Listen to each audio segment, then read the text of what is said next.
Tantor Audio, a division of Recorded Books, presents You Can Have a Better Period, a practical guide to calmer and less painful periods. By Lenice Brothers. Narrated by Diana Blue. Introduction. We all have that one friend. Her periods come like clockwork every month with no pain and no drama. She gets on with her life and her period comes along on the ride with her. I used to think this woman had won the health lottery. She was one of the lucky ones. You can be one of these women. You can have a period that is pain and drama-free. You can have a menstrual cycle that syncs with the rest of your life. I promise you, this isn't a fantasy. According to the NHS, the average woman has 2 to 3 days of pain, either right before her period or when she has her period. That's the equivalent of between 24 and 36 days of pain each year. If this was any other condition, it's hard to believe that we would allow this to persist. Unfortunately, the inevitability of period pain has been normalized in our culture by the way periods and menstrual health are discussed in films, magazines, and on TV, usually as a huge inconvenience or trauma, by the stories that are passed on by those in our lives who have periods, and, for many of us, how our mothers and sisters experienced their periods. We now have the opportunity to change this narrative and change the way we experience and talk about our periods. Pain is a sign from our bodies that something isn't right. It's an opportunity to ask questions and dig deeper, rather than simply accepting this as part of your experience of having a period. Asking questions helps empower us to better navigate our bodies and our health. I know so many of us have been told that it's normal to have painful periods, normal to feel like your hormones are running the show, normal to be an emotional mess before your period. I'm here to tell you that it doesn't have to be this way. This book is your guide to having a better period and understanding your menstrual cycle. My story. When I first thought about the book I wanted to write about periods, hormones, and menstrual health, I pictured the book I wish I'd had to guide me when I was at the worst of my period problems. My period started when I was 13. I was a late bloomer in so many ways, including being the last of my friends to get my period. When it arrived, it felt like a big moment. I was finally transitioning into the next part of my life. And it was, indeed, a big moment. That first period ushered in years of pain, physical and emotional distress, and the start of the ongoing fight I still have with my body. My very first period was strange because I had been waiting for it for so long. When it finally came, I was really disoriented. This new thing had moved all of my anchor points, and I needed to figure out how to navigate my body in a different way. I remember being in the bathroom, seeing the blood in the toilet, and calling out to my family in the living room to say that something had happened, to which my father said, "Oh, did you get your period?" To which I replied, "Yeah, I think I did." It was from that point onward that my body began to feel like such an unwieldy mystery to me. I started to get boobs, hips, and a butt. My clothes fitted differently. I felt more and more awkward.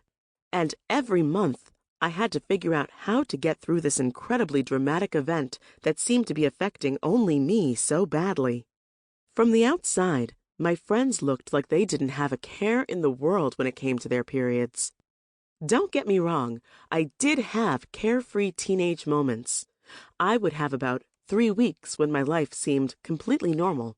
I could function like a normal teenager, going to school, hanging out with my friends, reading, listening to music, playing sports, and having massive crushes on boys. Then I would feel the whispers of my period coming, and I'd know that all hell was about to break loose. The fury and the tears would begin. Then 5 days of terrible cramps, headaches, and intensely heavy bleeding. My attitude toward my period transformed from something I was really looking forward to into a monthly source of dread. From the very beginning, I had terribly painful and heavy periods that left me lying on the bathroom floor, writhing in pain and missing days of school. The only things that seemed to resolve it were hot baths that I would sit in for hours, strong painkillers, and sleep. You may be wondering, where was my mother while all this was happening? She was trying to cope with her own period problems. For years, she had periods that seemed endless, sometimes lasting for a month at a time. She told me much later that she didn't know how she got through them, but she thought it was normal. Eventually, she was diagnosed with fibroids, non-cancerous growths on, in, and within the muscular walls of the uterus, and had 2 removed that were the size of grapefruits. These 2 fibroids caused years of heavy, month-long periods that left her drained and struggling to cope. Seeing what my mother was going through made me think that having problematic periods was just a part of being a woman, something you just had to cope with. I think back to a particular moment when I was 15 years old, laid out on my bathroom floor in agony from period pain. This was a particular type of pain that felt as though it was stabbing me all over my stomach and legs. I missed school that day and did what became a habit, running and rerunning hot baths that I would sit in for hours to try and soothe the pain. Eventually, I told my mother about my painful and heavy periods. It took some convincing. The distrust of allopathic medicine runs deep in my family. But, in time, she took me to the doctor, who told me what was happening to me was just part of having a period.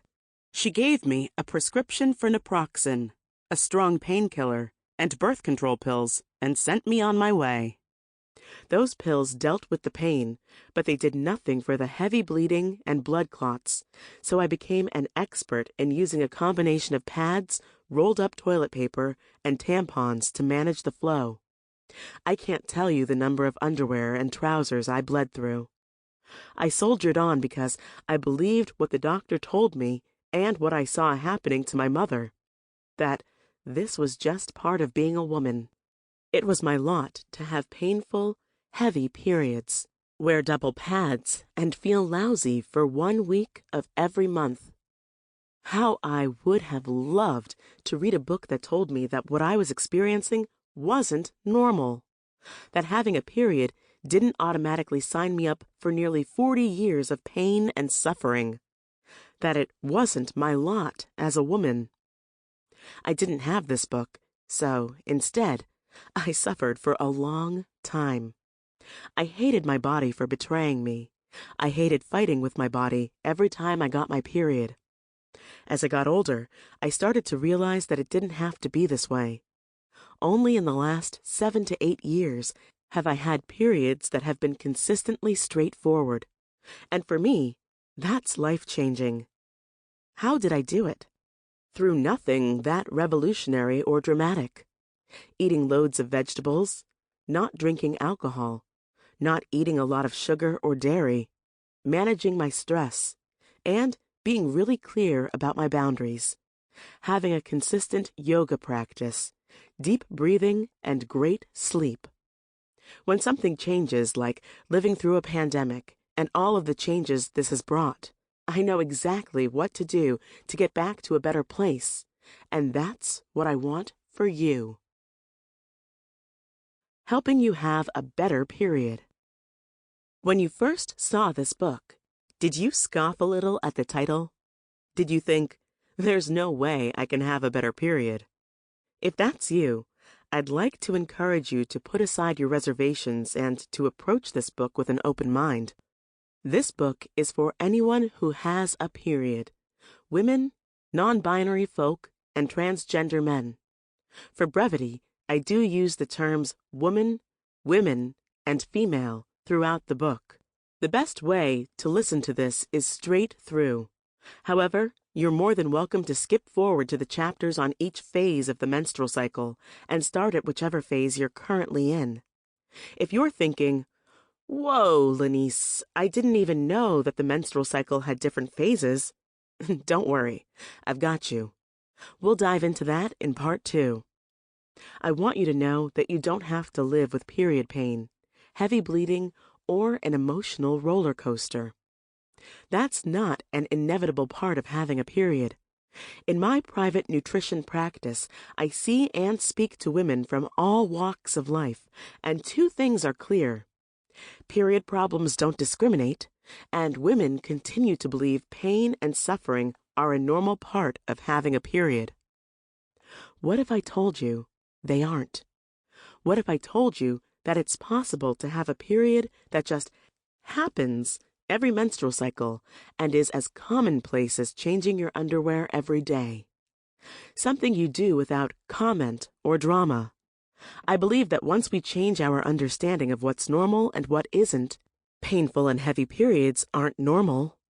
We change our view of what's going on in our bodies and what we're willing to live with. My own period story has a happier ending. Little by little, I stopped taking the birth control pill, started to make small changes to what I ate, how I exercised, and how I managed my stress. Gradually, I started to see improvements in the quality of my period each menstrual cycle. It became less painful, lighter, and less dramatic. My period isn't perfect. I know that if I eat a lot of sugary foods one month, this definitely happened during the first COVID lockdown, I will see the effects of this in my next menstrual cycle. But I'm okay with this, because first, I need to live my life, and second, I know this pain is temporary and I have the tools to fix it. Are you ready to make the changes that can help you have better periods?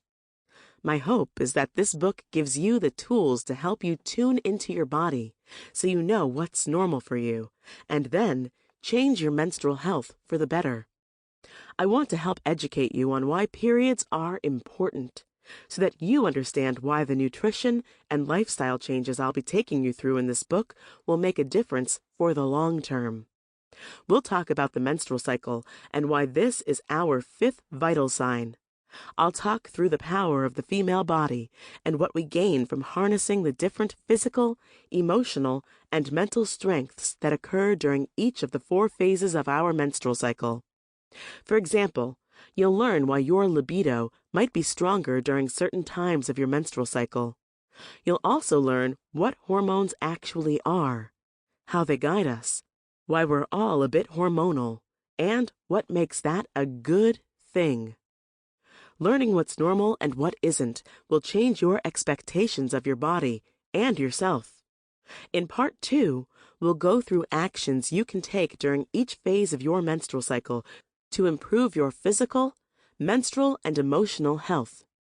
In each chapter, I share specific nutrition, exercise, and lifestyle recommendations for each phase that you can come back to again and again.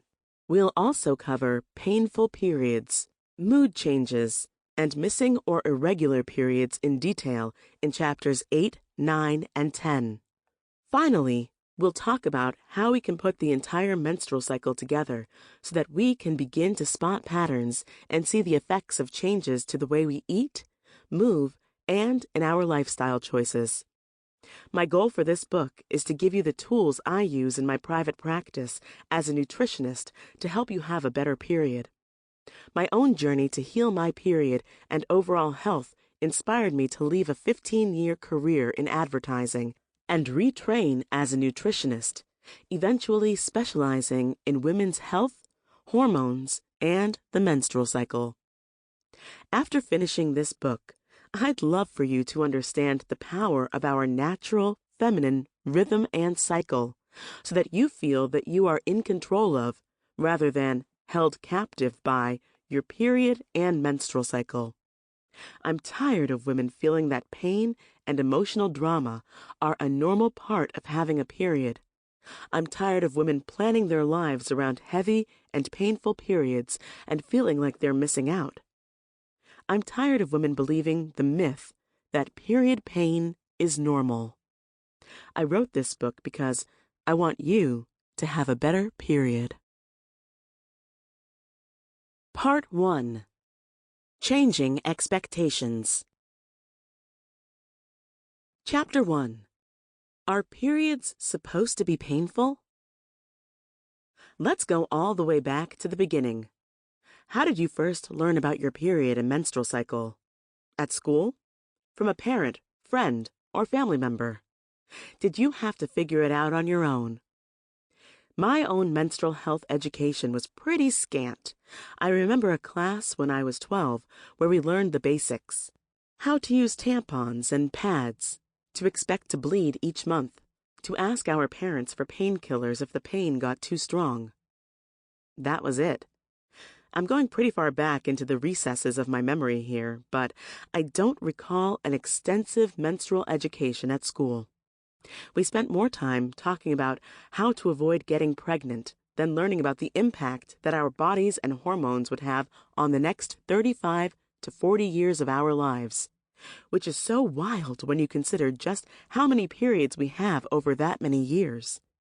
It was only once my husband and I decided to start trying to conceive a child that I started to educate myself. I began reading everything I could get my hands on, learning about ovulation, the importance of cervical fluid, the changes in my hormones and neurotransmitters during my menstrual cycle, and how what I ate and drank could make a difference. It was eye-opening, to say the least. Over and over, I kept thinking, I wish I had learned this earlier. I had spent years living with tough period pain and heavy periods from what I know is likely to be mild endometriosis. This knowledge could have been life-changing. Celebrating our periods. Cultural stories, religious beliefs, and taboos play a huge role in what we think and how we learn about our periods.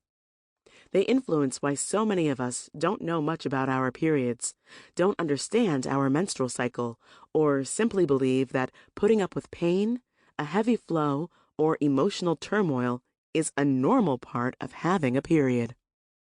Even today, menstrual stigma continues. Think about the times you might have slipped a tampon up your sleeve or hidden your menstrual products in a special bag before going to the washroom. In a survey commissioned as part of their #NoShameHere campaign, the period equity charity Bloody Good Period found that 97% of respondents had hidden period products because it's the norm. 76% had hidden period products because of embarrassment, and 56% had hidden period products because of shame. Where does this shame and embarrassment come from? My belief is that there are both cultural and religious roots to menstrual stigma. Most religions refer to menstruating women as ritually unclean.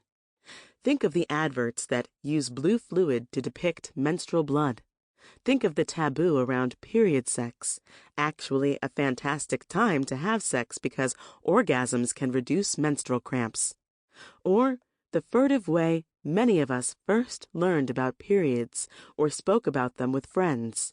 These touch points begin to help us understand why menstruation is thought of as dirty or something to be hidden. When you layer on a cultural belief that menstruation leads women to be physically or mentally disordered, we can start to understand why the unfortunate stigma around menstruation persists. In Orthodox Judaism, the Torah calls women who are menstruating and haven't had a purity bath nidah, and enforces strict separation between a menstruating woman and her husband. The book of Leviticus, one of the 5 books of the Torah, states, "When a woman has a discharge, her discharge being blood from her body, she shall remain in her impurity for 7 days. Whoever touches her shall be unclean until evening. And if any man lies with her at all, and her blood be upon him, he will be unclean for 7 days." At the end of her period, the woman is responsible for going to the mikveh, a Jewish ritual bath, where she will become clean. Beyond the focus on cleanliness, there is something special about having a ritual to mark the end of your period. Interestingly, some Jewish feminists have embraced Nida as a time of spiritual renewal, akin to what I call going into the period cave. They have also reframed the mikveh as a place devoted to celebrating female biological function. By way of contrast, Guru Nanak, the founder of Sikhism, openly chides those who say menstruating women are spiritually polluted, saying that a mother's blood is necessary for human life and therefore sacred. In Nepal, culture and religion intersect, especially for those living in rural areas. The ancient Hindu practice of Chaupati, meaning untouchable being, prohibits Hindu women and girls from participating in normal family activities while menstruating, as they are considered impure and unclean. Although the Nepalese government made this practice illegal in 2018, it persists in rural Nepal, where menstruating women are isolated in poorly ventilated chow huts, livestock sheds, or courtyards outside their home.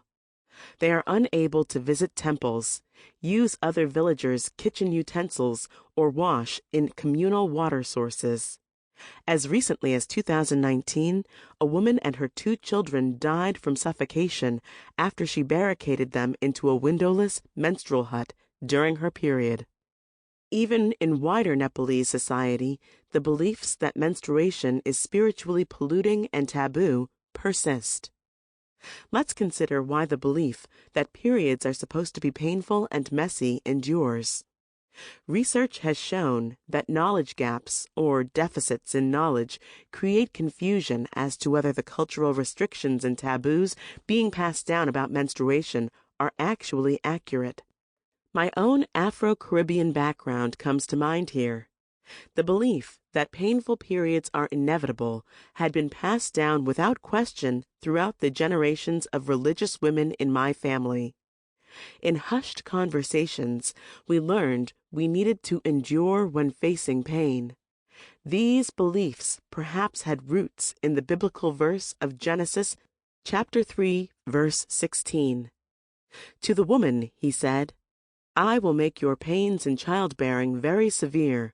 With painful labor you will give birth to children." This was corroborated by what we saw in the lived experience of our female family members. As you heard in the introduction to this book, I saw my mother's pain and suffering and expected the same. Throughout this book, I encourage you to question whether cultural and religious beliefs have given you a negative attitude toward menstruation. If the answer is yes, could you ask yourself if there's room to change your beliefs? Is it possible to have a more positive view of menstruation, or to even celebrate it? Let's discuss cultures both past and present.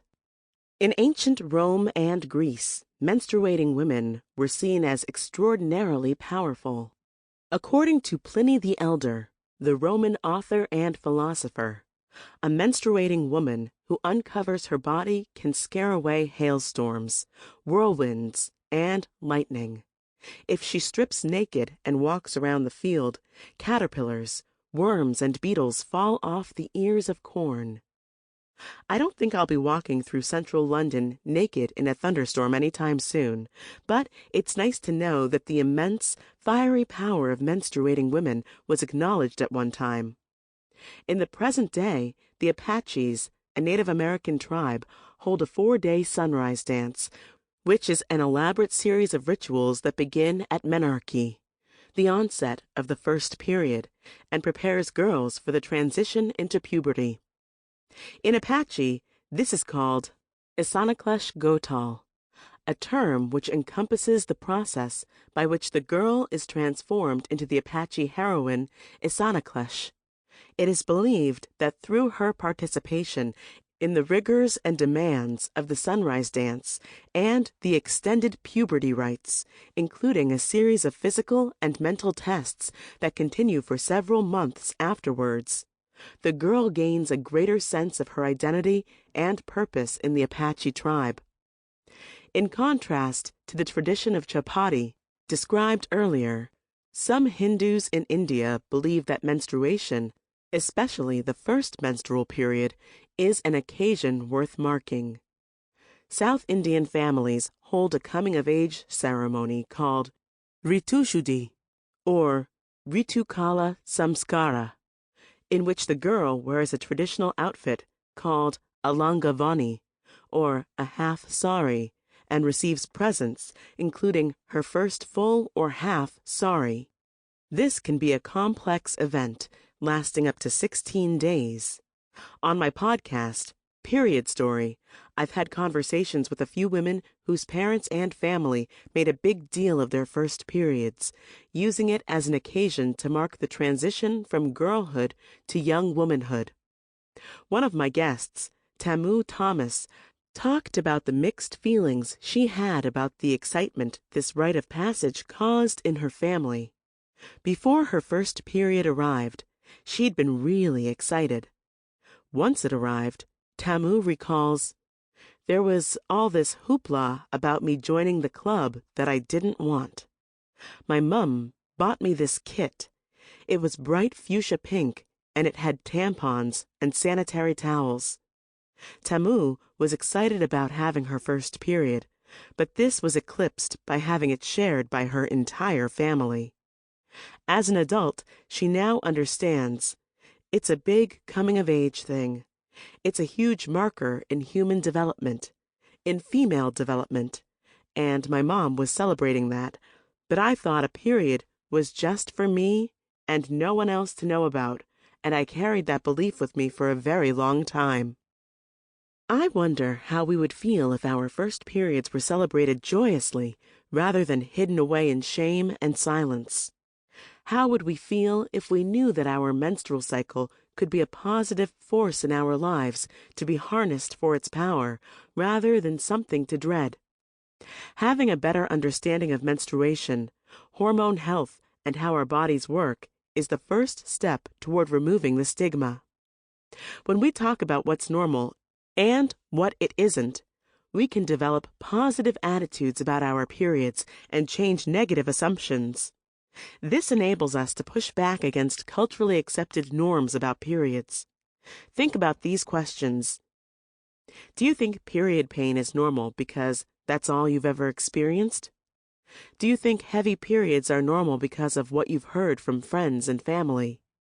Do you accept pain, a heavy bleed and mood changes because your doctor has told you it's normal? Have you ever gently questioned the origin of your beliefs about your period? As you go through this book, notice if your attitudes begin to change.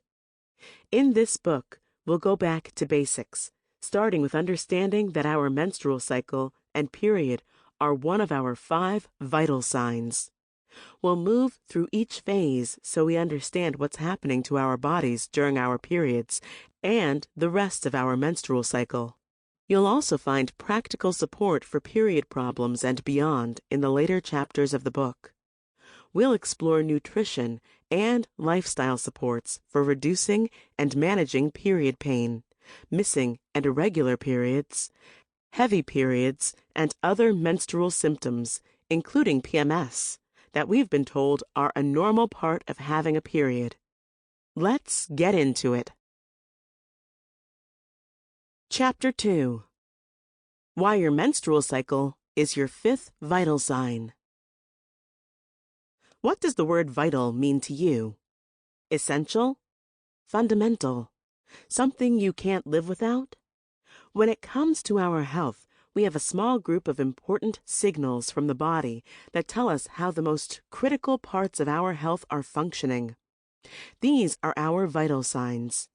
When you go to the doctor or hospital, they will check your pulse or heart rate, body temperature, breath or respiration rate, and blood pressure to get a basic understanding of your current health status.